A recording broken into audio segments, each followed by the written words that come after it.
What are some declassified government documents that are surprisingly terrifying? When the Space Shuttle Challenger was destroyed, it was reported that all 7 astronauts were killed instantly. It was revealed decades later that some, if not all of the astronauts survived the initial explosion, as the cockpit cabin had enough protection to not be breached. For 2 minutes and 45 seconds, they were awake and aware as they plummeted toward the Atlantic Ocean. Understandably, NASA knew that the news of their terrifying death would have crippled the space program even more than it already was.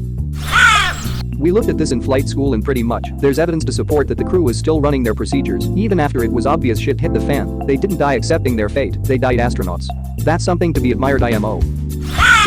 The same happened with Columbia. The crew were working the systems to try to troubleshoot and recover, even as the space shuttle was burning up and breaking apart around them. The crew cabin was the last piece to break apart. Devil eyes. The plan after 9/11 to make figurines that look like Osama bin Laden and give them to kids in South Asia. After it's left in the sun for a certain amount of time, its face would peel off to reveal a demon-like visage with red skin, green eyes, and black markings, basically a demon. The objective was to scare kids and their parents, so bin Laden and Al-Qaeda would lose support.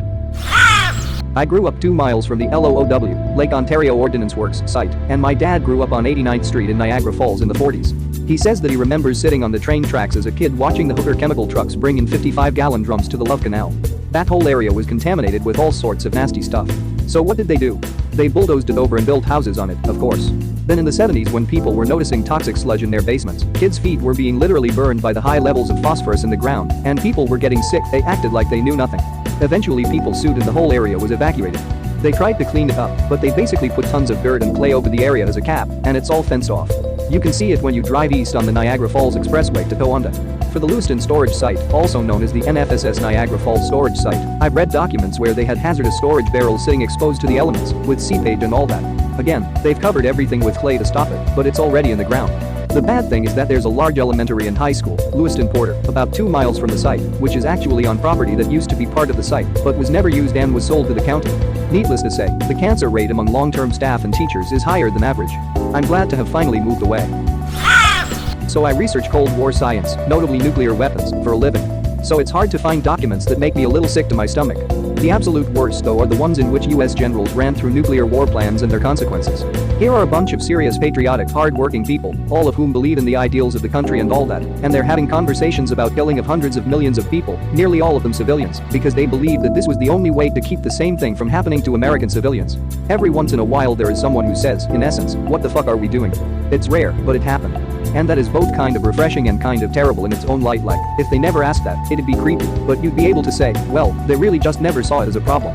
But the fact that every once in a while someone says something like, this sounds like the Wannsee Conference, the meeting at which the Nazis hashed out the final solution of the Jews, makes it clear that these people, somewhere deep inside, know this isn't really the way that decent people ought to be acting.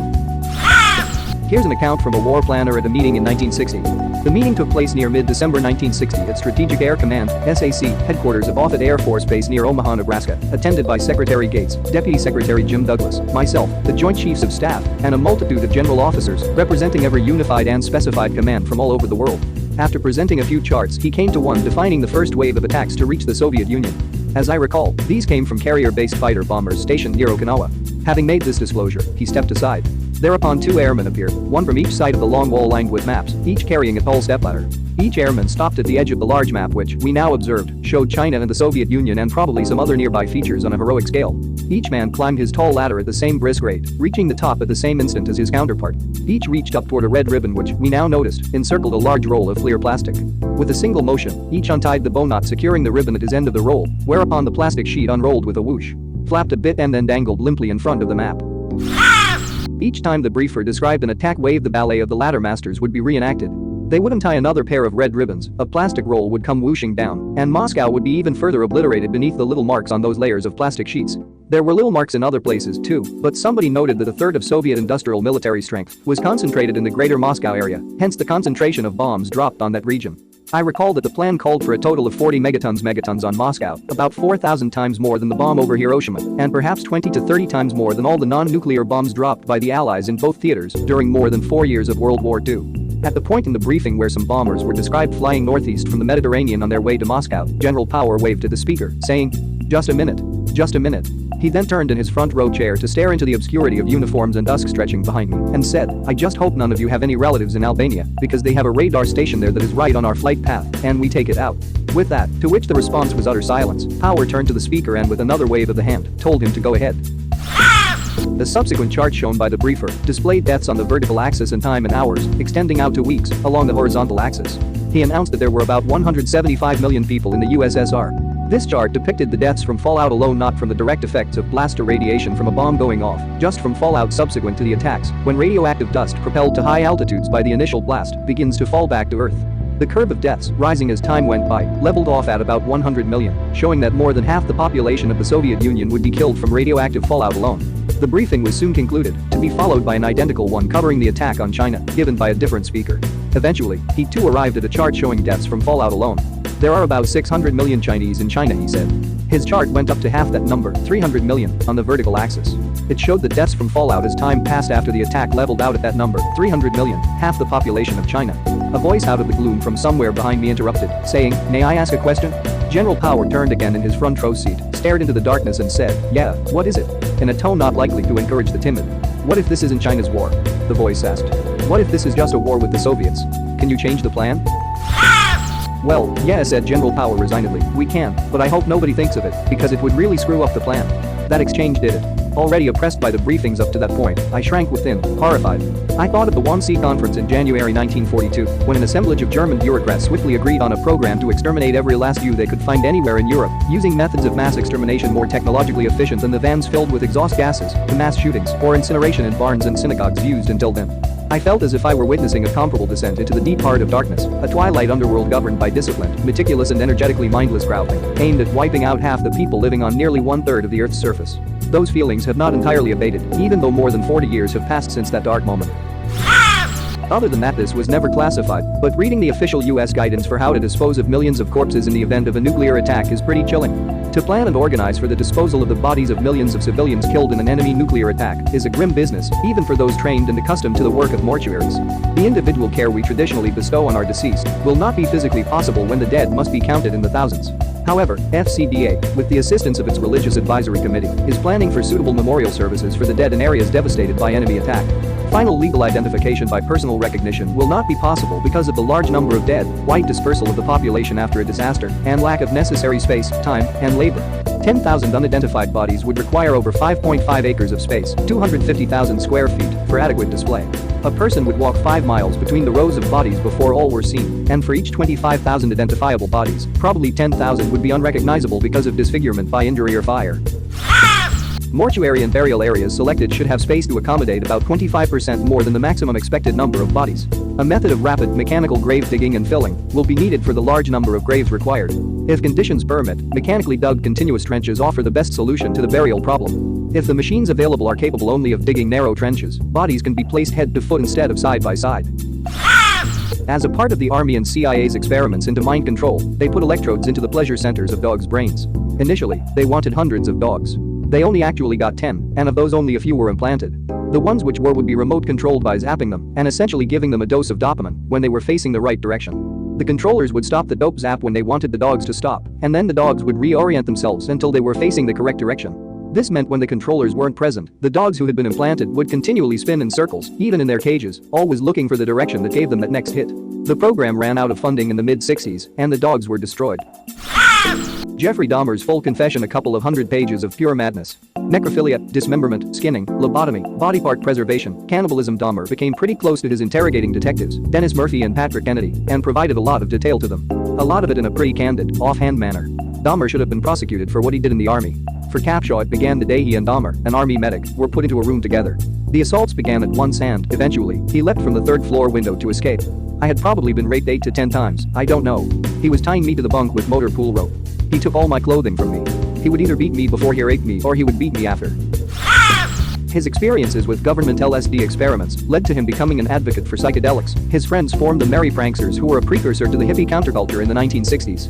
This upended a lot of social norms to the point the establishment began to freak out, labeling the hippies as pro-Soviet and enacting the war on drugs in order to more effectively suppress the counterculture, along with other groups deemed undesirable. There was some serious racism going on too. The US pushed heavily for prohibition at the UN, so most countries in the world started suppressing drugs and the countercultures which used them. This horrible puritanism still affects drugs policy to this day, even for things as benign as CBD. In the UK, for example, the Home Office mandates all hemp sold contain 0% THC and bans home growing. You need a license which costs around £5,000, including a non-refundable application, occasionally raiding hemp farmers and small CBD specialists, while large chains can sell full-spectrum extract, which I bet my left bullock has THC traces in it. If you're the CEO of British Sugar and you're married to the minister responsible for drugs policy though, you can grow THC-rich medical cannabis for export and make a fortune. None for British citizens though, they can have their seizures and like them, unless they're making enough bad PR for the Home Office to make a rare exception. We also used to have an addiction treatment scheme so successful it was called the British system abroad, but it was wound up to appease the US's puritanical desire to crush the counterculture. Trillions in cash wasted, millions of lives ruined for non-violent drug offenses, and thousands of morally repugnant gangs have existed because of prohibition, all because shady military experiments let the cat out of the bag and released something they couldn't control. This is a rabbit hole of a case, only partially classified by the CIA until information was released 3 years after initial capture. Robert Levinson, former FBI agent, retired and began working as a private investigator, specializing in Russian crime circles. Levinson traveled to the Persian Gulf's Kish Island, which had fewer restrictions on American passports due to being a free trade zone, to enter Iran.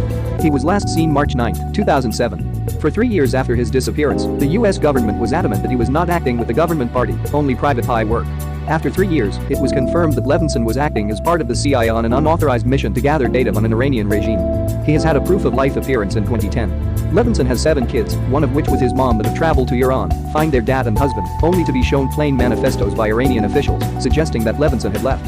As of 2013, if he's still alive, Levinson is the longest held American captive at 12 years. Operation Unthinkable. While never fully developed, it was a hypothetical UK war plan that would have started World War III before World War II was even over. It called for Allied troops to attack the Soviet Red Army of Berlin and push them out of Europe entirely.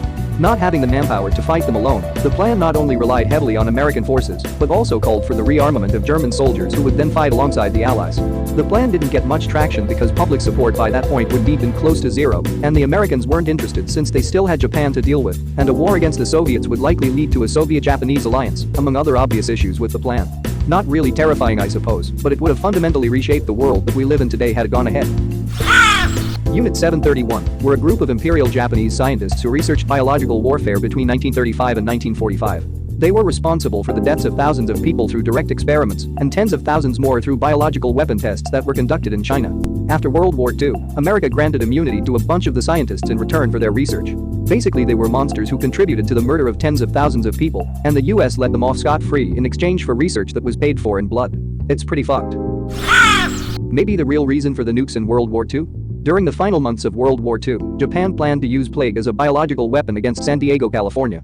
The plan was scheduled to launch on September 22, 1945, but Japan surrendered 5 weeks earlier. Prisoners had limbs amputated in order to study blood loss. Those limbs that were removed were sometimes reattached to the opposite sides of the body. Some prisoners had their stomachs surgically removed and the esophagus reattached to the intestines. Parts of organs, such as the brain, lungs, and liver, were removed from some prisoners. Earlier in the page it mentions that this was done while prisoners were alive because they thought death might affect the results. Plague-infected fleas, bred in the laboratories of Unit 731 and Unit 1644, were spread by low-flying airplanes upon Chinese cities, including coastal Ningbo in 1940 and Chang, Hunan Province, in 1941. This military aerial spraying killed tens of thousands of people with bubonic plague epidemics. An expedition to Nanking involved spreading typhoid and paratyphoid germs into the wells, marshes, and houses of the city, as well as infusing them into snacks to be distributed among the locals. Epidemics broke out shortly after, to the elation of many researchers, where it was concluded that paratyphoid was the most effective of the pathogens. Edit.